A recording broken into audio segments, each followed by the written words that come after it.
It was then that I opened the notebook my mother had given me. She said she found it while cleaning out the closet. It was the only thing in color on my whole desk. Just brown, though. Crumbling and covered with dust, it turned out to be the diary of my long-lost grandfather. We had his diary even though we lost him, so go figure.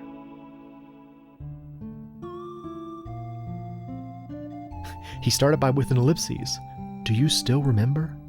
How we first met, and all of our adventures since. It all seems like such a dream nowadays.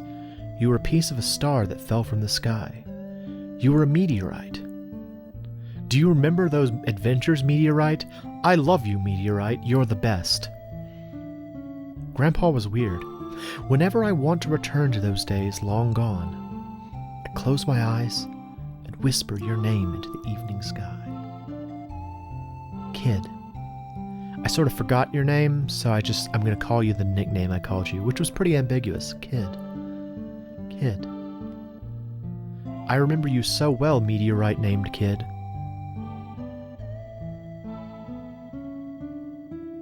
Let's come right for us! Meanwhile, we ran into a book. Oh, the moon's real big, though. There's gonna be some tide issues now. Kid. Hey, Kid! Hey, Kid! The moon. Are you ready, Kid? I know you're anxious, but stay on your toes. Yeah, likewise, mate. Mess up and I'm leaving you behind.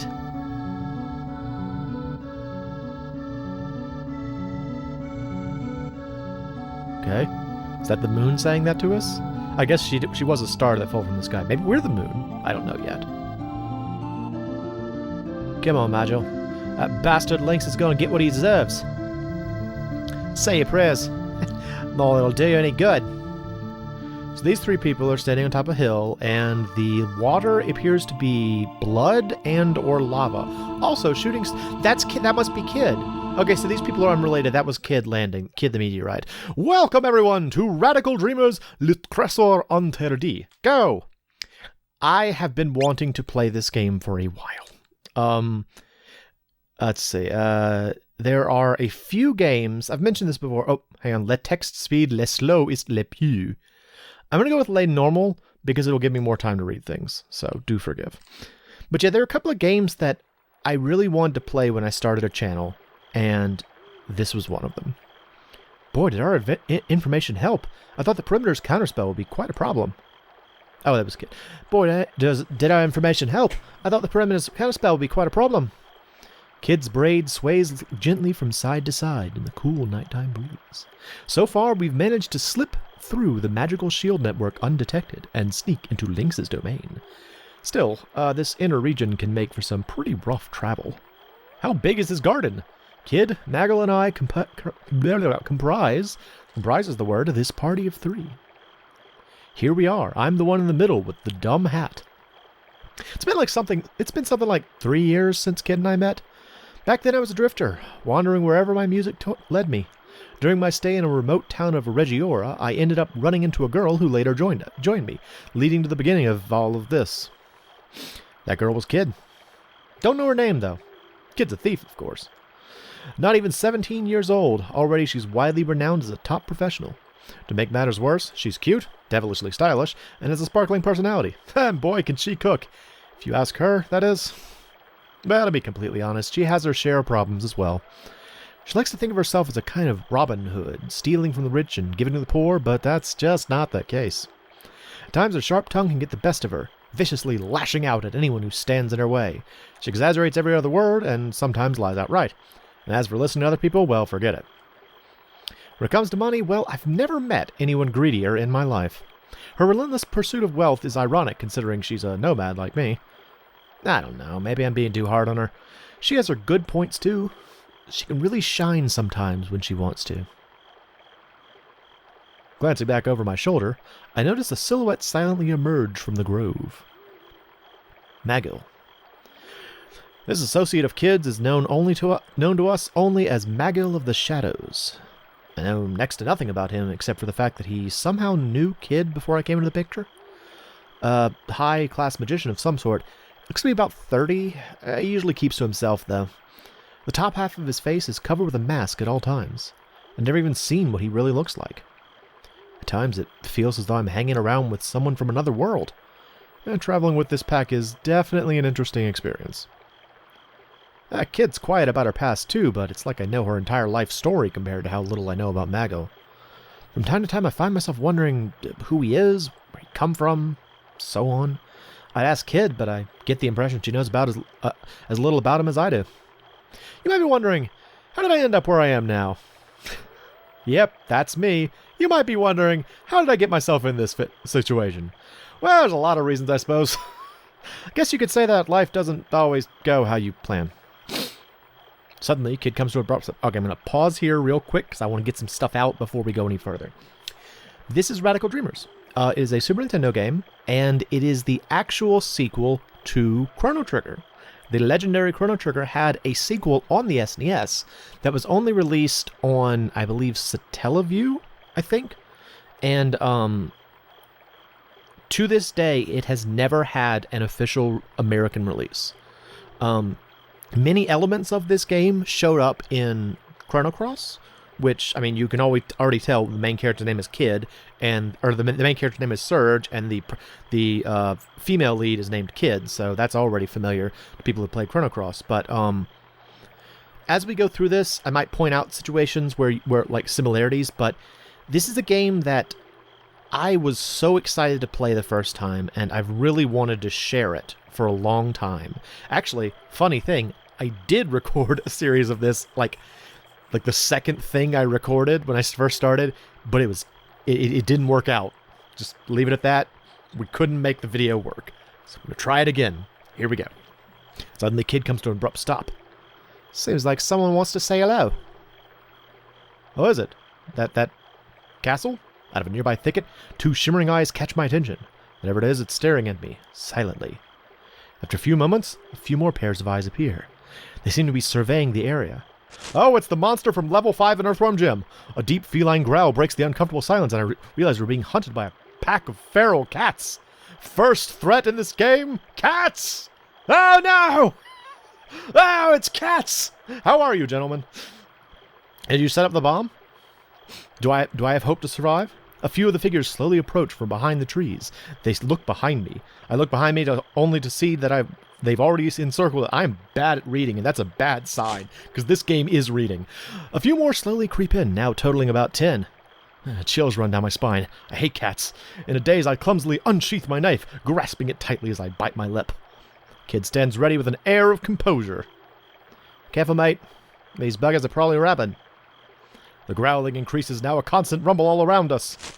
Their yellow eyes shimmer like jack-o'-lanterns while saliva drips from their snarling jaws. Keep in mind, these are house cats. We are being attacked by house cats. 10 house cats. Just in the back of your head, as this happens, remember, these are house cats. The middle one's stomach gurgles as its eyes widen, fixed directly on me. Looks like we ain't getting out of this one without a fight. And now we fight. What do we do? Die, cats. I fight. I slash viciously at a nearby cat. Startled, it leaps back with incredible reflexes. I stay my ground, not getting any closer to the beast. Hearing a howl, I know I've hit my mark. Licking its wound, the animal recovers after a moment of pain. I ready my knife, waiting for my next chance to attack. Surge, behind you! I turn around to see that I'm now face to face with a pair of those ravenous yellow eyes. Defend! In desperation, I raise my arms in a cross, guarding my face. The beast catapults onto me, throwing me down? How much do you weigh? And pinning me to the ground. I scream from the bottom of my lungs as I feel the sharp jaws clamp down on my skin. Oh, that didn't work out well. The beast straddles my body. Its teeth are now sunken deeply into my arm, my blood staining its fur as it growls. The pain is unbearable. I do everything in my power to struggle and break free, but the jaws are like an iron trap, gnawing and ripping flesh deeper and deeper with every plastic second. This is going very badly. Whoa! What was that? All of a sudden, the cat is hurled off me, thrown backwards by some incredible force. It cowers in a heap, away behind a tree with a gaping hole in its belly. Oh, goodness. It roars helplessly. I look up to see Kid standing behind me, her knife dripping with blood. Squeezing the wound on my arm, I rise to my feet I take a deep breath and try to tighten my grip on my knife, now slippery with sweat. Then, out of nowhere, Kid flashes across my field of vision, landing a direct hit onto the cat beside me. The cat screeches in pain as Kid pins it to the ground, stomping and kicking with all her rage. Ugh. Without a moment's delay, she boots the animal up underneath its jaw. It moves no more. All of a sudden, the crazed atmosphere gives way to a war cry behind me, also red. I whip around to see Magil's... I keep calling him Magil. I think it's Magil. Inferno spell sitting a cat's head ablaze. It jumps up, screeching and howling in madness. Before running away wildly in confusion, it runs directly into a tree and knocks itself out cold. Also, it's on fire. So, we're live. We beat the house cats. Hooray! I look around and see that only one of the pack hasn't been taken care of yet. As Kid and I start to close in on the beast, it bolts, fearing for its life. It's reasonable. We just slaughtered 9 cats in front of it. Oh, that was some workout, eh, mate? Says Kid, coming towards me as she tends her arm. What about my arm? I got bit by iron-jawed cat. Iron-jaw house cat was terrifying. I take a deep breath as I look around, trying not to step on too many of the bodies. I stepped on a couple, though. I was pretty worried back there at times, but nothing too serious happened. I tried talking to Magil. I keep wanting to say Magil, but I think it's Magil, despite knowing how he'll react. Yeah, are you alright? With an expressionless face, he looks down at me blankly. You need not worry yourself about me. Wow, the affection's just overflowing that guy. However, I probably shouldn't start complaining now. We've still got a long way to go. I haven't even set foot inside Viper Manor yet.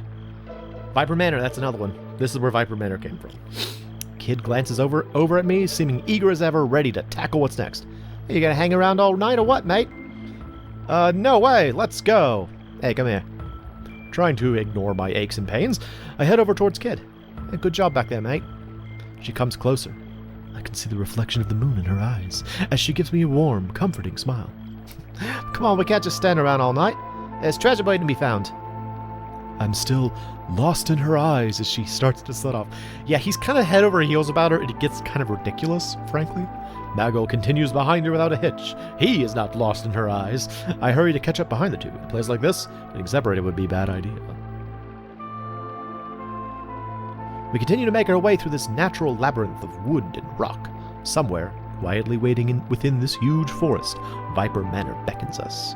Deep within lies the treasure we've come for. Lord Lynx, as he's formerly known, is an aristocrat who governs the Regiona Outlands. From the way Kid talks, he's apparently an old adversary of hers. Tonight our goal is Lord Lynx's most prized possession, a scarlet jewel known as the Frozen Flame. Besides being priceless, some say this beautiful stone harbors some sort of mystical power. They say many people have sought after the flame, but none have been victorious in stealing it. Viper Manor has claimed many lives. Oh, but we will succeed. We pride ourselves on making the impossible possible. Besides, the way Kid talks about Lynx sometimes, it sounds like she's got an awfully personal vendetta against him. We can't lose. We've come too far to lose.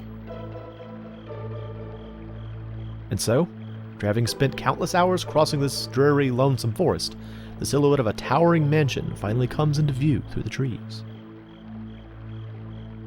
There it is. Check it out.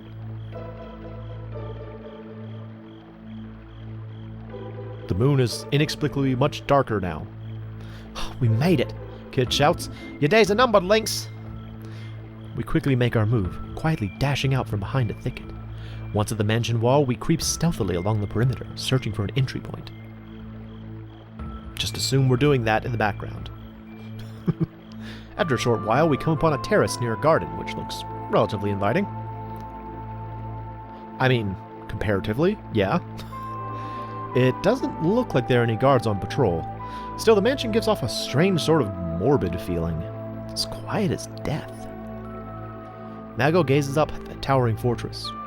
We can enter into the west wing from here. There's no need to look elsewhere. Alright, let's go, Kid says, jumping over the terrace handrail. Halt! Shouts Magil from behind, staring at Kid. Our goal is the Frozen Flame, not vengeance on Lord Lynx. Remember this, Kid. No problem, she says, glancing over her shoulder. Ain't gonna be nothing to it. Like taking candy from a baby. We'll be out of here before that slimy rat knows what hit him. Yeah, you low-down, good-for-nothing bastard. I'll make you pay. Make you pay by stealing your things. That'll be the payment, you see. There she goes again. Come on, I'm getting tired of waiting around, she yells, before bolting into the mansion. Magiel shakes his head in silence as I chase after Kid, already deep inside. The darkness engulfs me. Does it now? Ooh. Feeling so engulfed. Passages extend to the left and right. Wherever we turn, darkness awaits. Well, of course we're going to gaggle. Why wouldn't we? As though we're inside a gigantic snake, the passageway twists and turns, stretching deeper and deeper into the mansion. We now stand in almost complete and utter darkness. Just a trace of moonlight manages to illuminate the path. I stop for a moment and realize it's now completely silent. I feel as though we're being watched silently by every single being in this dreadful house. Taking a deep breath, I move on.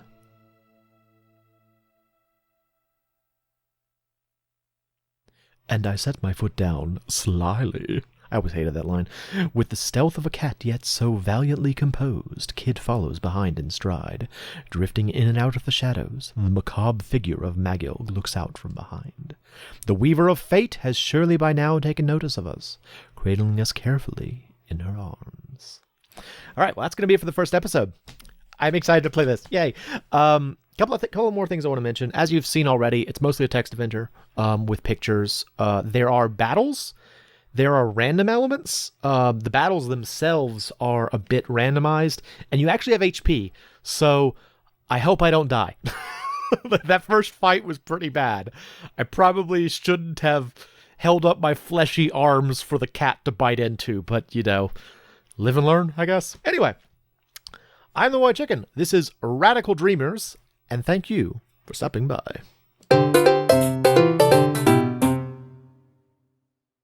Le trésor interdit. Le trésor interdit. Le trésor interdit. French is hard. Le trésor interdit. Le trésor interdit. Le trésor interdit. That's close enough.